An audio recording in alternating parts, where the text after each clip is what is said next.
we're in a teaching series called Restoring Spiritual Vibrancy.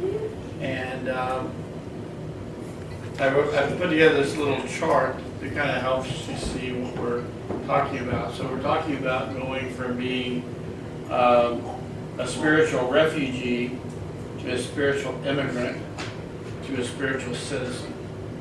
And today we're talking about the transition from being a spiritual refugee to being a spiritual immigrant. And when we talked about what it's like or what it means to be a spiritual refugee, we were talking about people that had an experience with the Lord. Maybe they didn't go to maturity, but they had some kind of a Christian experience, and either due to an event in their life, maybe a positive event like having a child or getting a new job, or maybe a negative event,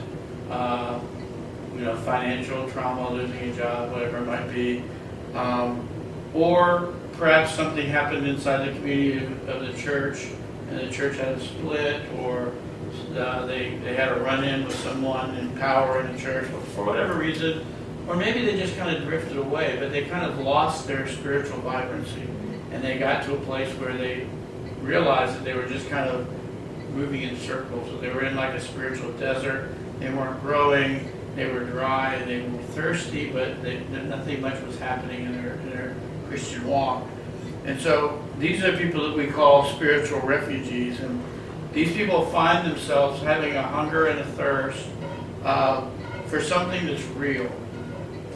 They may have had a good dose of Christian religion, but that wasn't enough for them. And so they're looking for something that's real. They've wandered away from their previous mooring. Maybe it was a church, maybe it was a home group. And maybe they've even tried different things. But they've gotten to a point where no matter what they try, they've realized that they're in a desert. That they're wandering around, circling back to the same place that they were before. They're not making any progress. It's very dry. Their spiritual life is very dry. They may have tasted some of the things of the kingdom, but they're more grounded in the world than they are the things of the Lord. And even though their destiny is to be connected in the spiritual kingdom, their life tends to be more worldly.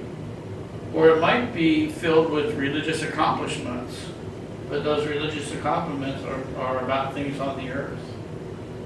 So I'll give you an example. You could have something like a prison ministry. They could be a spiritual ministry where the Lord is being proclaimed and there's real spiritual growth. Or you could have a prison ministry where you're just going into prison and talking to people, prisoners. You could have a ministry to homeless men that was basically just a social thing, where you just feed them and you just take care of them, and you don't. There's no spiritual aspect to it. It's just social. It's a good work, but a person that would participate in that, looking for a spiritual side in it, and not find it might dry out and burn out after a while. Yeah. So people that are spiritual refugees, they might find an oasis occasionally as they kind of bounce around. They may find like an oasis, but then they move on to something else and they lose whatever refreshment and nourishment that they had received for that short period of time. And the thing that is a lot of people don't realize is that this state of being a spiritual refugee is fairly common in the church today. There's a lot of people, there's a lot of Christians, they might be a member of a particular church, who are dry, who, if they really sit down and talk to you, they'd say, my Christian life really hasn't progressed in the last 10 years. I'm just doing the same thing over and over again. I'm contributing by volunteering my time to the church in certain areas, but I don't get anything out of it anymore, and I don't really feel closer to the Lord as a result of it. But these are the things that I'm supposed to do as a Christian. So you'll find people kind of in that kind of a rut. And then you'll find all of the people that have dropped out of church, and they'll maybe go to this church for a few months or this church for a few years, but they're not really connected and they're not really growing. They're spiritual refugees. The church to them, or a small group to them, is like a refugee camp that they go to because they've been either kicked out or they've left their church home or their spiritual home, and now they're just out there wandering around. So somebody asked me, well, what's the difference between a spiritual refugee and a spiritual immigrant? And I think you can look at refugees and immigrants in a general case, and if you do that, you see that a refugee knows where he came from. He knows his departure point. An immigrant, though, has a destination. An immigrant is going someplace. A refugee is just coming from someplace. So, for example, in the political sphere, someone may have been living in Syria because of the war. They became refugees. They left Syria. They came from Syria. They ended up in a refugee camp. They're not really going anywhere. They're just trying to get away from the turmoil of the war. And so they're refugees from Syria. But if that person that was someone who, let's say someone who lived in Syria, decided they wanted to immigrate to the United States or to Canada or some country, then they would be not just leaving Syria, they would be going to the country they're immigrating to. Okay?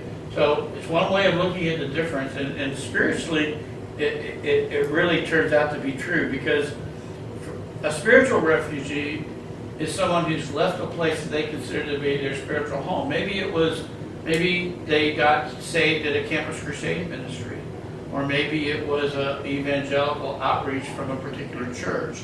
And so they received the gospel, they went to that church and became a member and started learning and growing in that church.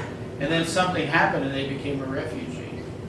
And if you talk to them, they used to go to there. I used to go there. Or that used to be my home church. What about now? Well, now I just kind of float around. You know, they're refugees. They've just left where they were. And whether a refugee just drifted away over time, whether there was a specific event that occurred, the fact is that a refugee can name their departure point. They can tell you where they came from. And now they came from there, but now I'm not there anymore, right? And when we say they're wandering in the desert, what do we mean by that? When I say that a refugee is wandering in the desert, what I mean is they're at this in-between place that offers them some survival, offers them some things that they can survive on, but doesn't offer them anything that gives them any stability or any growth. So if someone politically was at a refugee camp, there would be some food there would be some water there would be the basic necessities. They would be able to survive there. But you would never say that they could thrive there, or that they could grow there, or that they could be stable there. And that's the way with people when they're in the terminology we use, they're in the desert. They're in a spiritual desert. They're not, they might not starve, they might not die, but they're hungry and they're thirsty. They don't feel stable. They don't feel like pitching their tent someplace in the middle of the desert and saying, well, this was home. Yeah. They might pitch their tent someplace in the desert for a little while, but they're going to move on. Yeah. So they're not stable and they're not sure. And a lot of people, I know when we first started the church in Atlanta, we were at a non-denominational church, we had all these people that would come. And they'd come and they'd say, this is great, it's what I've been looking for, and then they'd leave. And they'd come and they'd leave. And we went to a time where they were, that's not bothering me. We went to a time where we had lots of people coming and going, flowing in and out. We went to a season at L14 where there were people who would come and go and they'd say, oh, this is where I'm supposed to be, and then they'd never see them again. Right? They're like spiritual nomads. wandering in the desert. They can't get connected. They can't find the place that they might come and you might be an oasis for them for a while, but they're not stable, and they'll move on to another area, and they're not able to find what they need for whatever reason.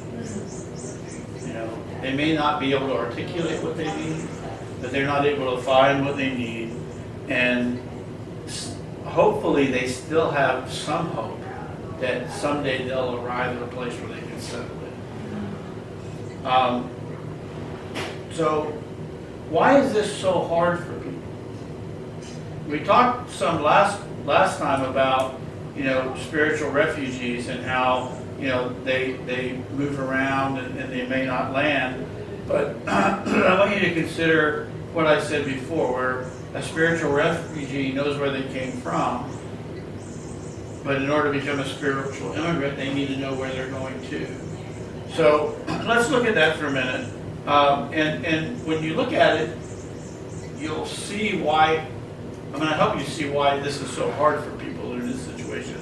Look at John chapter 18. We're going to read verses 35 to 37.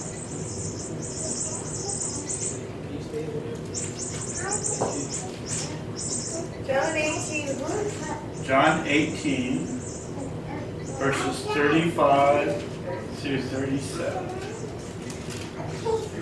35.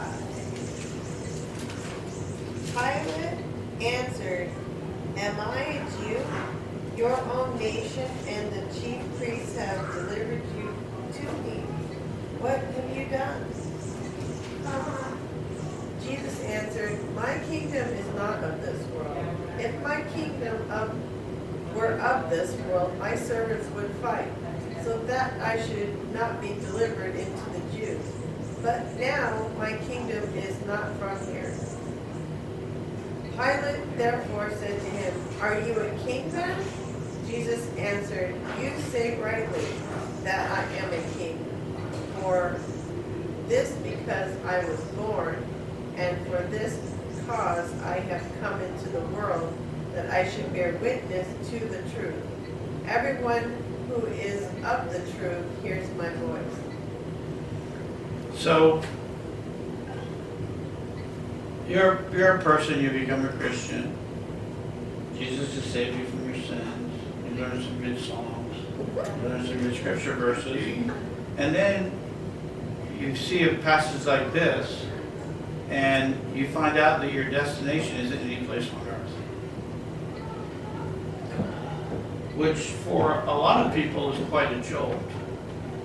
To find out, okay, I'm a Christian, but my Jesus, who is my king, is the king of a kingdom that's not even part of your system. It has nothing to do with what's going on here. Or maybe very little to do with what's going on here. And you might say our destination point is out of this world. You might say that. In this passage, although I'm sure Pilate didn't realize it, Jesus is revealing that reality is made up of two realms, a physical realm and a spiritual realm. And he's saying, my kingdom is not a physical realm, it's not of this world. Okay? And he's saying, my kingdom exists in the spiritual realm, and he says, I came to this world to bear witness to that truth. So Jesus came from the spiritual realm to the physical realm to bear witness to the truth that there's a spiritual realm and a physical realm, and his kingdom is a spiritual realm. So Pilate doesn't really understand what he's talking about. Most people don't, but when you're a Christian, you kind of get the gist of it. Jesus comes from heaven. Jesus went back to heaven. We're not there. Our destination point is someplace we can't even imagine. So if you're a spiritual refugee and you want to become a spiritual immigrant, short of dying and going to heaven, what do?